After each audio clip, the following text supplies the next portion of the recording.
So I would like to start by welcoming our first speaker to kick off the program. So I'd like to invite up on stage Dr. Zenon Christodoulou, Commissioner, New Jersey Board of Public Utilities.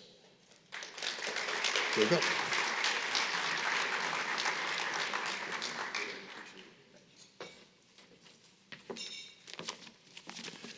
Thank you, Ray, and thank you, Michelle. It's great to see you all so bright and early. Thanks for coming out. This is very important, and I'm so happy to see you all because this really is an important issue that we'll be talking about today, energy and the environment.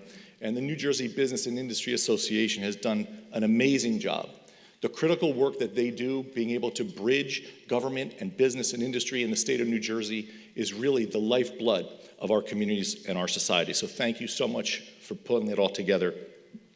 You know, Ray, I've known you for a long time. I know you're equally comfortable in the halls of the State House and in the boardrooms of corporate organizations and at the kitchen tables of many startups throughout the state. When people need to get started in New Jersey, they know where to go. Before I took this job at the BPU, I was a business owner, professor, and management consultant. I was also, for 5 years, on the NJBIA's New Jobs Committee. And I know exactly how hard it is to create a business, how hard it is to keep it going, and to make a profit. But the businesses that generate the lifeblood of New Jersey is not just about profits. It's more than that. It's about creating societies. It's about creating the fabric of our communities. That's what businesses do, and that's why we have to keep our businesses strong. And energy is a key component of that. It is one of the most important drivers of our cost structures and our competitiveness. Although energy may only be 7% of the economy, it's the first 7%. Without it, nothing else gets done. We have to make sure that our ability to generate affordable energy and environmentally safe and responsible energy is the most important thing we do.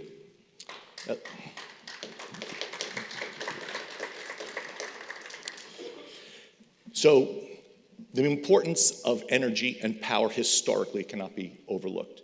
In the 1850s, it was the Pennsylvania oil rigs that led to the expansion of the Industrial Revolution. In the 1950s, nuclear power came online and showed us what can be done. 25 years ago, the shale extraction revolution created a new wave of energy efficiencies, and now we are in the middle of a very important energy transition to renewable energy.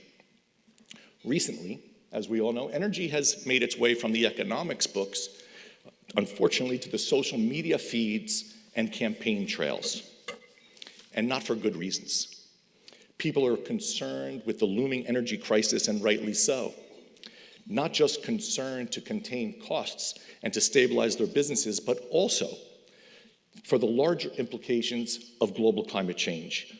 Although those two issues are often at odds, they coexist. And even with the different time horizons, they need to be solved together. We've got to walk and chew gum. We have an obligation to the businesses that create the fiber of society, while also looking to safeguard the well-being of the future generations we'll never see. When thinking about the future, it's often instructive to look to the past to get some kind of idea how we got here. In 2022, I spoke at this same conference, and I identified some critical areas of concern. When talking about energy back then, I said, in addition to affordability and sustainability, we must not forget another energy concern, availability, something that may be unthinkable. Today's world has shown us that the foundations we came to accept as guaranteed and immutable are actually built on very shaky ground. The energy shocks we have faced many times in the past are not a thing of the past. 3 years ago, those vivid concerns drew attention to the fact that although affordability and sustainability were critical, energy availability or resource adequacy was mistakenly taken for granted. And add to that the huge increases in energy demand that data centers will require, and we can easily see how we've gotten into this environment of increasing resource scarcity. Unfortunately, getting out may not be so easy, not because there have been a dearth of plans or ideas, but perhaps because there have been too many varying ideas, too many contradictory opinions, too many competing promises, too many needless delays. Although it may be convenient to point the finger of blame at any single individual culprit, the fact is this is a collective problem that we all should have been aware of, that we all need to take responsibility for, and that we all have to solve together. Today, you'll hear a lot about how we got into this supply-constrained environment. You will hear how demand growth is expected to grow faster than at any time in our recent memories. These kind of economic shocks between supply and demand are nothing new. They happen in all markets. Eventually, Adam Smith's invisible hand will make sure that market forces reallocate investments and resources to their most productive and efficient uses. In the long run, economists will tell us that equilibria have been restored and their models work perfectly. Unfortunately, another economist, John Maynard Keynes, famously said, in the long run, we're all dead. We don't have that long to wait, so we have to fix things now. Due to various reasons, generating capacity decreased while their replacements were delayed or abandoned. This shortfall was years in the making, and anyone with one eye open saw it coming. No one should be absolved from this oversight. And while we lost supply, we found ourselves in the midst of a very important energy transition, a transition to clean, renewable, homegrown energy. New Jersey, Governor Murphy, and many countries throughout the world have set very ambitious goals. Grand transitions like the ones New Jersey is leading are not easy. There are many stumbling blocks along the way, but we'll get there. Kicking and screaming perhaps, but we'll get there. The state, regional organizations, and utilities have been working with PJM to streamline their procedures, and as a result, have cleared out 180 gigawatts of shovel-ready projects. That's a lot of juice, even if only 25% actually finds its way to the grid. And that accomplishment is a testament to the cooperation of all participants. The governor's office, the BPU, other states' commissions, the utilities, trade groups, FERC, PJM, OPSI, Parsec, everyone has taken an active role in this solution. And we need to make sure that energy prices reflect market realities. Energy won't be free. It doesn't even necessarily have to be cheap, but it has to reflect accurate market conditions. We hear a lot about an all-of-the-above agnostic approach to energy generation. I know that sounds objective. I know it sounds impartial and democratic, small d. The colloquial definition of agnostic implies an indifference that's designed to eliminate political pressure. And that's a good thing.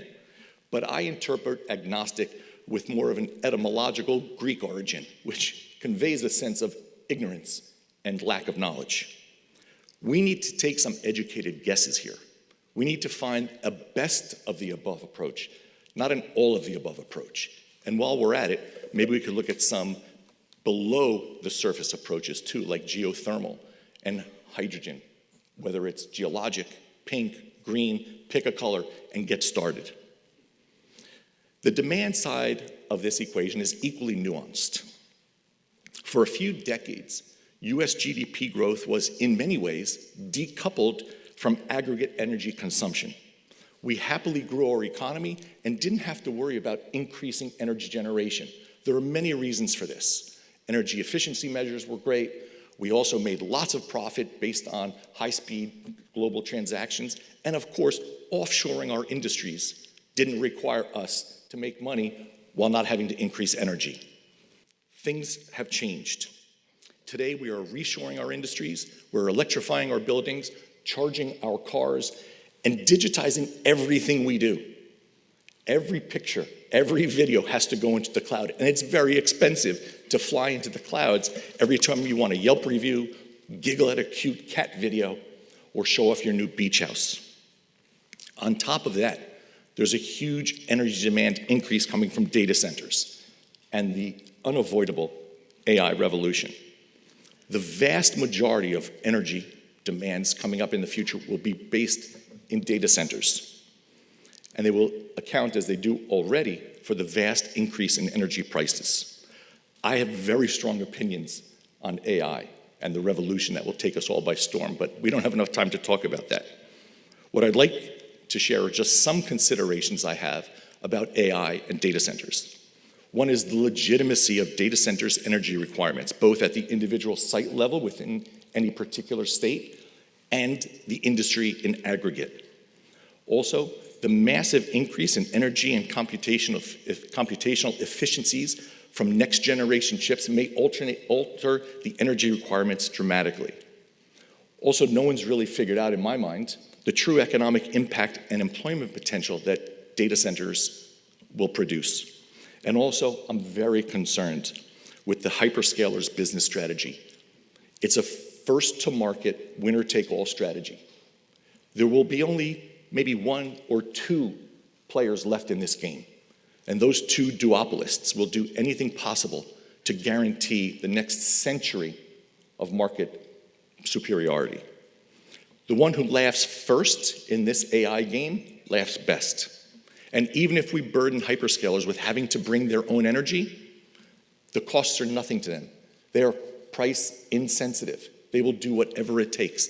They understand the rewards. And AI will shape everything more than anything else in human history and the relationship of people to each other, more than anything except organized religion. So I hope we can make some decisions about AI and about the importance before those decisions are made for us. This is not just a domestic game. It's a global phenomenon we're part of, with global opportunities and global threats and challenges. We need to understand that the rest of the world is looking at us and competing with us. You know, we're in the midst of a very important political season. I don't know if you've noticed. And I'd like to share with you some of my thoughts at this critical juncture of who I think will be the best candidate for our future and for our economy. Of course, I'm not going to do that, but I'd really like to. The only thing I will say is that this relentless Novemberization of economic and social problems has not historically led to the wisest long-term solutions. Take it for what it's worth. So as we move into a more energy-dependent and electrified economy, our efforts should be focused on how we can make energy generation more robust and green with a modern grid that uses advanced technologies to carry electrons from source to use. It's actually not that difficult. It's complicated, but it's not rocket science. It's a technical problem. We need to figure this out. We're not splitting atoms. We're splitting hairs. So as we contemplate the urgent need for the solutions to our energy problems, we need to work together. I just want to say one last thing about global competition. This past summer, I spent 5 or 6 weeks in China, India, and the Middle East. Don't worry, watchdogs, it was my vacation time, my dime, and my academic curiosity. I see my legal staff saying, thank God. Dubai was a fishing village 50 years ago, and now they are at the cutting edge of virtually every technology you can imagine. India has more honors students than we have students, and they're all looking to outcompete the West. But China should be our major concern. The first trip I took to China was 35 years ago. I'm not really sure how I got there as a student with no hotel reservations, 0 language skills, and actually just one blonde-haired, blue-eyed American travel companion. Yeah, we blended. But we have seen what China has done in the last 3 decades. It is mind-boggling. They are not a developing country. They're 30 years ahead of us. Their cars, their electric cars, are phenomenal. I went to their data centers, to the humanoid robotics factory, to high-tech labs, to biolabs, and to this BYD auto plant in Shenzhen. BYD will produce 5.5 million electric vehicles this year. Tesla, possibly a little more than 1 million, even with stifling tariffs. They are not playing for second place. And if you don't drive, mass transit is unbelievable. At 225 miles an hour, I was traveling on smooth rails, white glove service, silent. I could work the entire way, and not a ripple on my iced coffee. Incidentally, Lucan brand coffee at 1/3 the price of Starbucks is way better anyway. But what do? How can we compete with this? Our government structure must play an important supporting role. But the real star is business. It's all of you. It's working with each other, investing, researching, being creative. That is what separates our system. Our system wins and loses based on innovation and business creativity. So Ray, Michelle, and NJBIA, I want to thank you for hosting this event, for bringing business people together, and for giving us the chance to promote what makes us special and what makes us successful. It's our businesses. It's the innovation and creativity. We can't take that for granted. If we lose that, if we lose you, we lose it all. Somewhere, I know, there's a kid out there who's going to solve this problem, who's going to figure it out and solve our energy problems. I just don't know which nation that kid will call home. I hope it's the US. And that's up to us to inspire them. I wish you all the very best in this conference. I think it's critically important, and I want to thank everyone for being here today and for organizing it. Energy is number one. It has to be. It always has. And if we don't have abundant, renewable, sustainable energy, we'll become a second-rate country. It's that simple. So I thank you, and I wish you all the very best in this conference, and I thank you for letting me share some thoughts. Thank you, Ray.